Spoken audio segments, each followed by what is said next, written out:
Okay, we have a 22-inch lawnmower blade.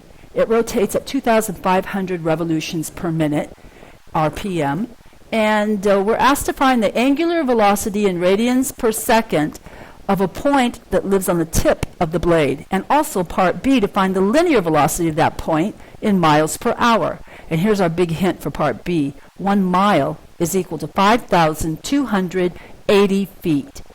Part A, now we had a hint in the last video that all we needed to do to convert revolutions per time units into omega, which would be per second measure, all we had to do is multiply the given revolutions per time unit by 2 pi.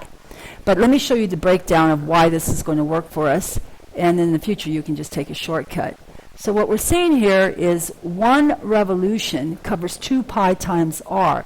So 1 revolution is the same as 2 pi times r, the radius. And 1 revolution over 2 pi r is equal to 1 because it has equivalent values on the top and bottom. Another conversion factor, 2 pi r over 1 revolution, is equal to 1 because it has the same units, the same value on the top and the bottom. Now, for angular velocity, we don't just use a circle of radius r, we consider a circle of radius 1 to simplify this.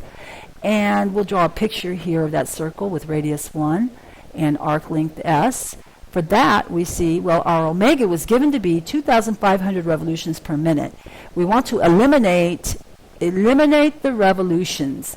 So we're going to multiply by the 2,500 revolutions per minute times the conversion factor 2 pi r over 1.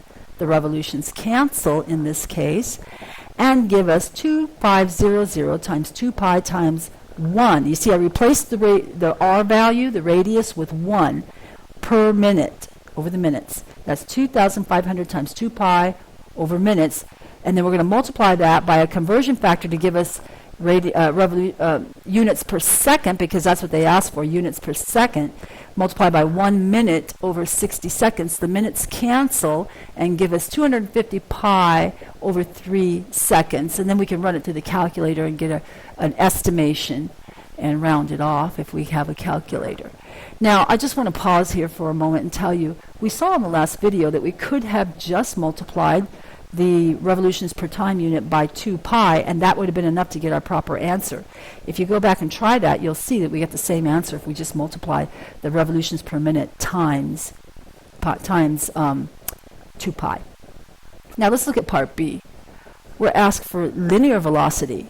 Now we're going to consider a circle that has radius which is half the length of the blade, the lawnmower blade, so it's 22 over 2. It's 11 inches. 11-inch radius for the linear velocity. We can't use the unit circle with radius 1. Now we have to use, for linear velocity, the 11 for the radius. So our velocity is 250 revolutions per minute. That's what they gave us. So we're going to multiply this to get rid of the revolutions by 2 pi r over 1 revolution. Well, the r value here is 11. Plug that in. 2,500 times 2 pi times 11 per minute, because we canceled the revolutions. And that's 2,500 times 2 times pi times 11 per minute. And now we're going to convert, because we want miles per hour. We're first going to convert by the conversion factor that will eliminate the time unit of minutes. So we multiply by minutes on the top and hour on the bottom. 60 minutes over 1 hour. And then we're going to get rid of the inches by multiplying by feet on the top and inches on the bottom to cancel with the inches on the top. So that's 1 foot on top over 12 inches on the bottom. Then in order to get from feet, because now we'll be in feet, to miles, we're going to convert from miles from feet to miles. So we multiply by a conversion factor with miles on the top and feet on the bottom using the hint. There's 1 mile has 5,280 feet.